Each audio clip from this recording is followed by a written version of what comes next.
لا نسألک رزقا، نبی جی اپنے گھر والوں کو، اللہ کے رسول صلی اللہ علیہ وسلم خود جاتے، فاطمہ رضی اللہ عنہ کا دروازہ کھٹکھٹاتے، بیٹی اٹھو اللہ کے حکم کا وقت آ چکا ہے،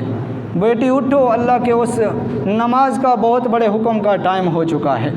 تو یہ ذمہ داری میری اور آپ کی بھی ہے کہ ہم نے خود دین پہ چلتے ہوئے گھر والوں کو بھی کہنا ہے، دوست احباب کو بھی کہنا ہے، بلکہ صحابہ کی زندگی دیکھیں تو پوری دنیا کی ذمہ داری ہم سب کے اوپر ہے۔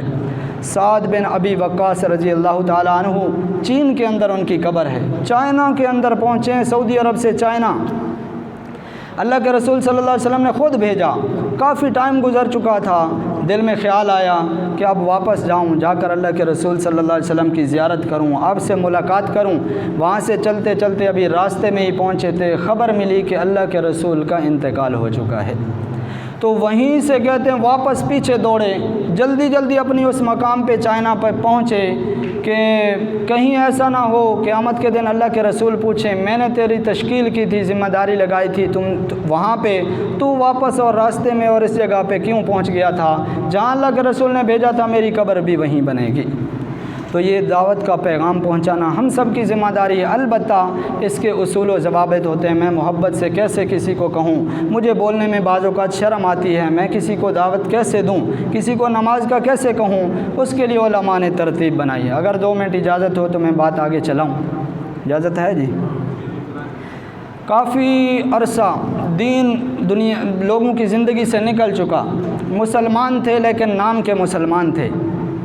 آج سے 100 سال پہلے کی بات کر رہا ہوں، تو دنیا سے دین کا ایسے جیسے نام و نشان مٹتا جا رہا ہے، لوگ بے دینی کی طرف جا رہے ہیں،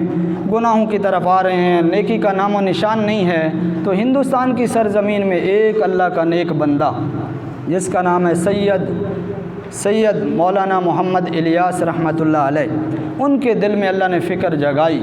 ایسی تڑپ ایسی فکر تھی کہ یا اللہ نبی کی امت ساری بے دینی کی طرف چلی گئی، یا اللہ یہ کیسے دین کی طرف آئیں گے، یا اللہ پھر یہ کیسے اپنے کام پہ کھڑے ہوں گے، کیسے یہ دوبارہ مسجدوں کو آباد کریں گے۔ ایسی فکر ایسی تڑپ ہوئی، ان کی گھر والی بتاتی ہیں رات کو اٹھ کے ایسے روتے تھے جیسے کسی کے پیٹ میں تکلیف ہو تو ایسے تڑپ تڑپ کے روتے تھے، اور یہ اشعار پڑھتے تھے، کسی کی شب وصل سوتے کٹے، کسی کی شب وصل روتے کٹے، الہی یہ امت کا غم ہے، نہ شب وصل سوتے کٹے نہ روتے کٹے، یہ امت کا غم ہے یا اللہ یہ کیسے کٹے، یہ امت کا غم ہے یا اللہ یہ حضور کی امت کدھر جا رہی ہے۔ پھر کھڑے ہوئے، اللہ نے ان کو ذمہ داری اور مال بھی عطا فرمایا تھا،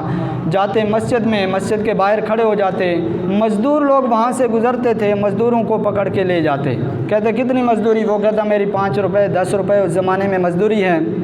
تو اس آدمی کو بٹھا لیتے مسجد میں اور اس کو سارا دن کلمے یاد کرواتے، سارے دن نماز یاد کرواتے، شام کو اپنی جیب سے مزدوری دے کر اس کو گھر روانہ کر دیتے،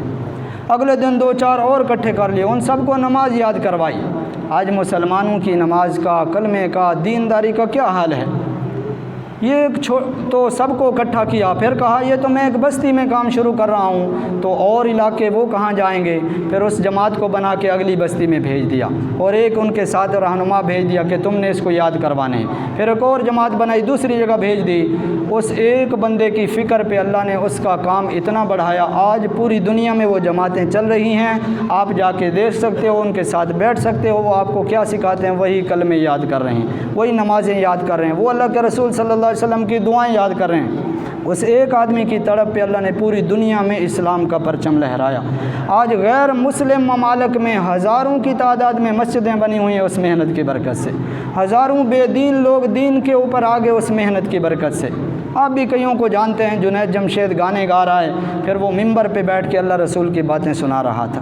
ابھی بھی محمد رضوان ہمارا کرکٹ کھیلنے جاتا ہے باہر کے ملکوں میں، جب کرکٹ سے اس کو موقع ملتا ہے تو لوگ بلا لیتے ہیں، مسجد میں بیٹھ کے لوگوں کو دین کا پیغام پہنچا رہا ہوتا ہے۔ اسی تبلیغ کے سلسلے میں آنے والے بدھ کو ایک اجتماع ہوگا لاہور کے اندر، ریمنڈ کے اندر، بہت بڑی دنیا آتی ہے، دوسرے ملکوں سے بھی آتے ہیں لوگ، ویزے لے کے آتے ہیں، ہمارے ملک میں بڑا قریب ہے،